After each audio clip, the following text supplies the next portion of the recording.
So the problem here is very simply a 1/2-inch cold rolled steel rod, pretty simple, threading the end and getting the hole through. Now you've done very much threading, you know that it's a job. It's not hard to do, but it does take a little bit of practice, a little bit of experience maybe. Getting the right size tap and die, or a die in this case, is pretty straightforward. And getting it started is always the problem. Everybody has a problem in getting it started on the top. There's lots of little tricks to make it easier, but none of them are perfect. I've tried slightly tapering the ends. No, waste of time. So you just have to work at it to get it started, making sure it's straight, and then working away at it. The difficulty, though, with a rod like this is holding it still.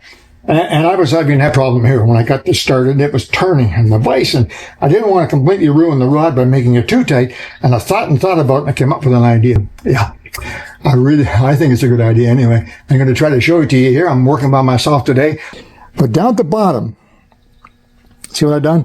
I got a small pipe wrench, put it firmly on the rod, and just set it against the bench at the bottom there. As I turn, the pipe wrench, which is designed to grab round things, grabs the round rod and prevents it from turning.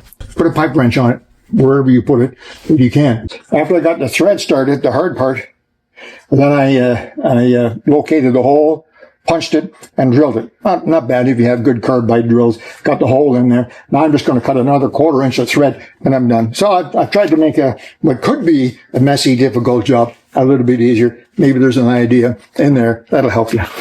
ALEC Peirce at the ranch.